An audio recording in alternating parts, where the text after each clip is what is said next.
All right. Hey, everybody, this is Dr. William Clark here for Leadership Conversations. This is a show where we talk about leadership according to the world that matters to you. So glad to have you with us for this show. And this show is a little different. It's a little special because I'm joined by a number of folks on the screen with me, and I'll introduce them in a minute. But today we wanted to talk about Black males getting PhDs in America. And when I started out on my academic journey some years ago, I had no intention of earning a doctorate degree. In my household, it was important for me and my brother to get a bachelor's degree. And certainly my brother and I were able to accomplish that by God's grace. And thankful for my parents for pushing us to do that. But something strange happened after we got our bachelor's degree. I know for me and my brother, we decided to go further and get a master's degree. And then something even stranger happened with me. I got bit by the bug and ended up pursuing a doctorate degree. And so hence you have Dr. Clark. And so I wanted to have this conversation with you all online. For those of you watching, thank you for tuning in. But I didn't want to have the conversation alone because there are people in my network, people you may know who are in your network who have a doctorate degree, a PhD, or who are in the process of earning a degree. And it's a journey, to say the least. It's a journey, as I'll share, tonight during the conversation, that I enjoyed. But there are different perspectives, and there are different perspectives even among other African Americans and even particular Black males. So I wanted to have this conversation and invite on this evening to this conversation with me, Mark Fraiser out of Philadelphia, and the good Dr. Omar Simpson to be part of this conversation. Guys, what is going on? Hey, what's going on? So before we jump into the conversation, Mark, go ahead, man. Take a moment to introduce yourself. What do you do? What are you about? What are you studying? Where are you at in school? I mean, give us the whole rundown. Oh man, that's a big rundown. But let me start with my professional career. Currently, right now, I'm the senior manager of quality management at an organization called Access Matters. Access Matters is a Title X grantee organization based out of Philadelphia. They're pretty much the grantee recipient for the funds of Title X, and they distribute those funds through a network of providers and subrecipients. My job is there's pretty much to manage the quality of those programs and to make sure that they adhere to federal and state standards concerning the Title X requirements, as well as to report on any outcomes and monitor any policies and procedures that need to be updated, and pretty much just make sure the programs run the way they're supposed to be. Educationally, I'm currently in track to pursue my doctorate of education. I'm like a year and a half in there in educational leadership. I have a master's degree and also have a bachelor's degree as well. So that's where I'm at right now, about a year and a half from completion of the doctorate program. Congrats, brother. So what is your master's degree in? My master's degree is in educational leadership. Educational leadership. And then what's your doctorate degree in? It's also going to be in educational leadership. Dope. And then where are you studying? What university are you at? I'm at Liberty University. Okay, cool. So you're like me, where your master's and your doctoral studies are pretty much the same. Oh, I don't remember your story, but tell us your story and where you are and what degrees you have. Yeah, indeed. And again, thank you, Will, for inviting me back to share some thoughts, man, and kind of talk about some similar experiences. And hopefully somebody watching will find this useful, which I know they will, man, just knowing a little bit about your story, and definitely excited to learn more about Mark. But for me, I am the kid from poverty, kid from New Jersey. Education was my way out of poverty, or that was kind of my quote unquote golden ticket, which I talked about in a speech a couple of days ago. Essentially, I'm at University of North Carolina, Chapel Hill right now. I support overall student success and thriving by way of courses that we call transition courses. It's a suite of courses that I work with in partnership or in collaboration with the Office of Undergrad Retention in the School of Education. I teach courses, oversee courses, work with instructors and faculty. Outside of that fun stuff, I have the Omar Simpson Foundation, where we do different programs to support equity in education. Our goal is to eliminate inequities in education, which is a lofty goal, but we're working toward it.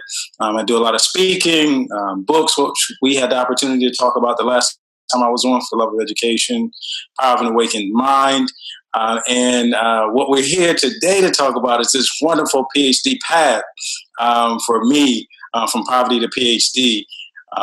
And looking forward to chatting about it. Man, now tell me again, your master's degree is in what again, Omar?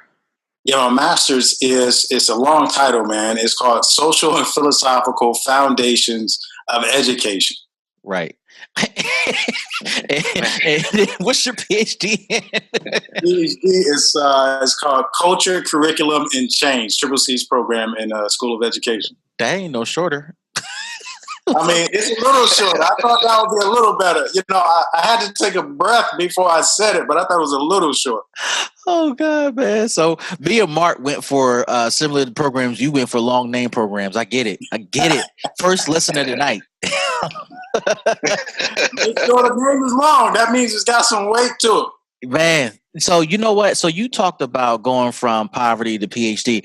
Mark, I mean, your story briefly growing up. I mean, is that a story you share when when you look at your childhood and your upbringing? Was it, were you in poverty and then all of a sudden here you are getting the EDD, or was your story a little different? No, my story is very similar. I grew up in a single parent household. I'm the youngest of my parents' children.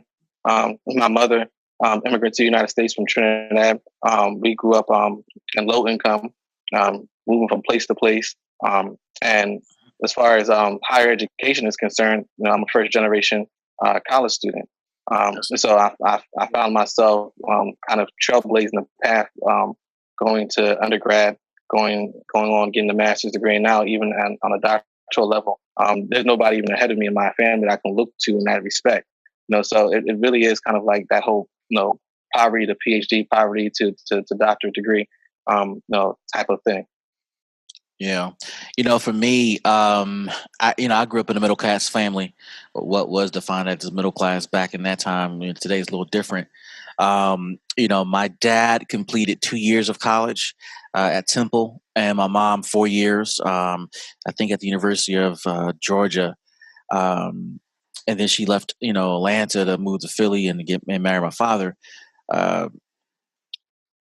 That was the extent, man, of the academic experience, of our family. And, my mom and dad instilled in us, obviously education is important. It has value, and they wanted us to kind of move along that track. But when I got a master's, man, my mom and dad, they were supportive, but it was just like, okay, it was just, there's nothing to connect it to, right?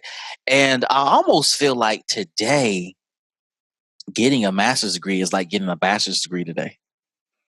It's like it's not as hot as it may have been when we were coming up. I don't know if y'all have experienced the same thing where it's quite normal to see a college grad forget work and just say, I'm going to go get a master's. Yeah. The bachelor's degree, we've been talking about this a lot, the relevancy of higher education, period. The relevancy of the bachelor's degree in today's economy has changed, is changing. It's putting a lot of pressure on schools and institutions to make sure the bachelor's degree still has some weight to it, and still can offer this idea of upward mobility, economical mobility. Right now, it's tough. Schools are in a tough position because of the climate now. And then you even see some who, some students who are getting just different skills and different jobs and developing, especially in the tech world, where they don't need the bachelor's degree. So you're competing on both ends. Well, there are some who are just gaining experiences and developing skills. Then you have some that are getting the master's degrees and the PhDs. So the bachelor's is like kind of getting squeezed out from both sides. Yeah, Mark, what are you seeing? I agree. I mean, there's a lot going on from both sides of the spectrum. I could definitely say, even looking in terms of the healthcare climate, you have a lot of hospitals that are looking towards achieving accreditation standards that are set forward by various accrediting bodies of the government, and a lot of those bodies requiring certain level of degrees from their staff. So you have, some professional workers like RNs who are being forced to go back and get the BSN, and even more so, even forced to trying to go and get the MSN or the nurse practitioner degree, because they need to stay relevant in their field or they're going to get pushed out. So you see that on that side, but then you also, again, like you see the entrepreneurial spirit coming up with a lot of startup companies, particularly in tech arena, doing a lot of things like that. Developing software apps. Overnight successes like that you really don't really need any particular training or educational background to achieve. Man, I think that is so true. In my profession, I'm in workforce development. We are focused on kind of bridging the gap between employers and the existing job seeker pool, many of which who do not have a 4-year degree, may not ever get a 4-year degree because they can pick up hard skills that can make a difference in their ability not only to land a job, not only to keep a job, but to excel in a job. Manufacturing is very much alive in the Northeast states of the country and around the country, where folks can earn 20, 30, 40 bucks an hour, provide for their family, and live pretty good, all without having a degree at all. And it begs the question that, let's just get it out of the way. Has the PhD, has the process of starting the EDD changed your career prospects? Did it make a difference in your career? If so, why? If not, why not? Well, I could definitely say for me that going through the process of getting the EDD has changed a lot of my perspective of what type of careers that I would look at.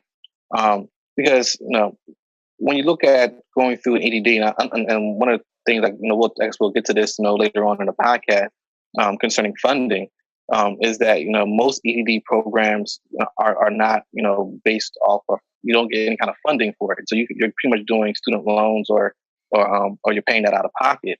And so for me, it made me look at, okay, if I'm going to do this EDD, then I need to have a return on my investment. For this EDD, I need to find myself in a career path or career trajectory that's attainable, that's going to allow me to make the income to pay back anything I need to pay back. And so that's something that was a major factor for me. And I did find that pursuing this did open up some doors. Me being at my current job position, the EDD definitely helped me in that respect. Even though I don't have it yet. Just being on a career track to do that gave me a lot of leverage over my competitors who were vying for the same opportunity. And so it was something that definitely did help me out as well in that fact. What about you, Omar? Has it made a difference? Yeah, absolutely. And then me, I like to take notes, man. When brothers like yourselves are sharing such great information, I feel like I have to keep my notebook out. And keep me sharp. But yeah, two ways. Definitely the degree in and of itself has definitely opened up doors and allowed me to do things that I wouldn't have been able to do without it. Of course, kind of being in the professor world and being able to teach. Of course, I would be able to teach some courses with a master's degree. However, it is definitely some differences there as far as with the doctoral degree. And that's something that I've always wanted to do. Never thought that I would be able to. Never thought I would be Dr. Simpson and be able to teach in that capacity. But it's definitely opened up that door as far as pursuing different funding opportunities, and grants, and things of that nature. It definitely makes a difference for me being able to kind of, hey, I'm Dr. Simpson, and that holds a little weight in those arenas and things of that nature. But from a skill standpoint, being able to actually produce research, being able to understand research, understand data, those have been tremendous for me as far as helping people, helping myself, helping communities, and being able to truly speak to, okay, here's what the research says, and then breaking down research to, okay, this is fine in the theoretical world, and this is what all the research says, but now we can break this down to a practical standpoint, and here's how this can help you in your everyday life. Like, I don't think I would have had those skills if I didn't pursue the PhD or go through the program that I went through. Yeah, go ahead, Mark.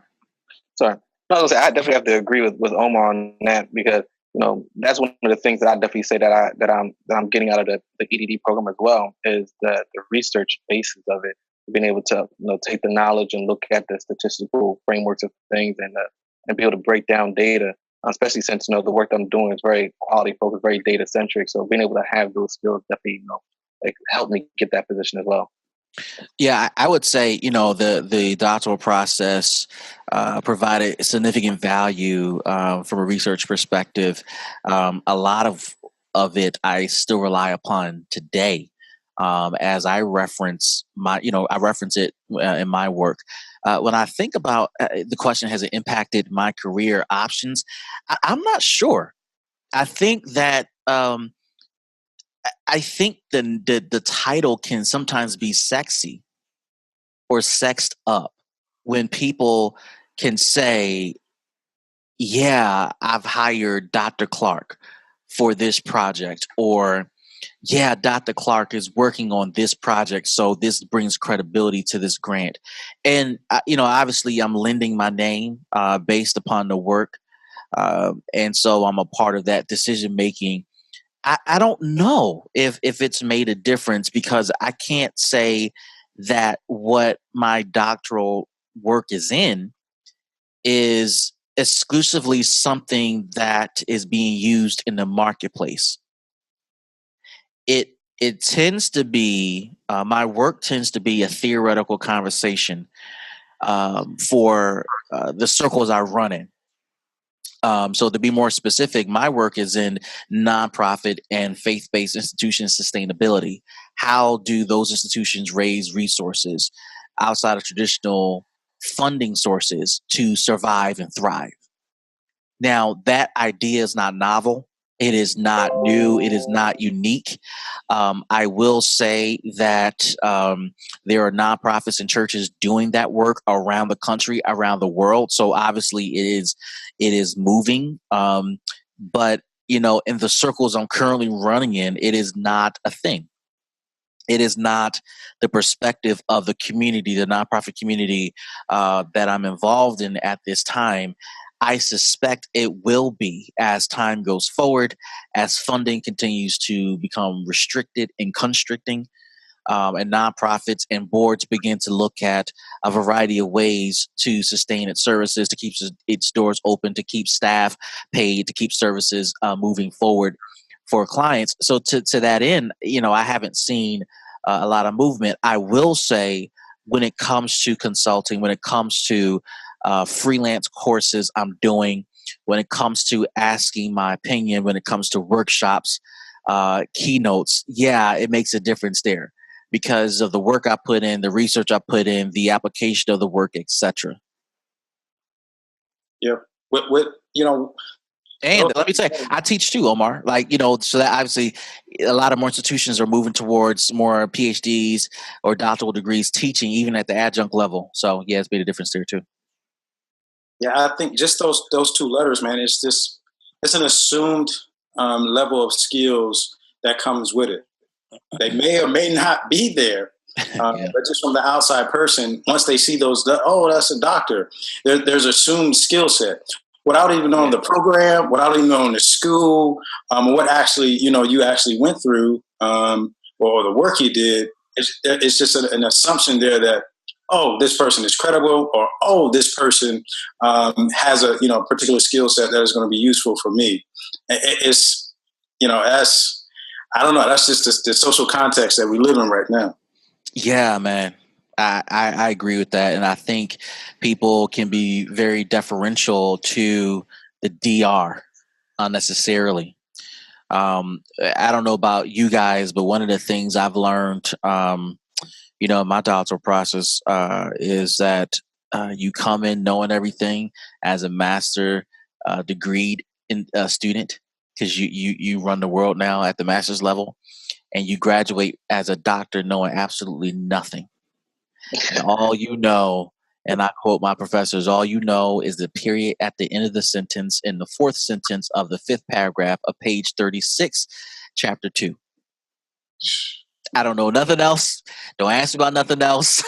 Like I've given everything I could to knowing that one period, and even at that, I don't know everything. And when I learned that, it was very humbling. You leave the doctoral process extremely humbling.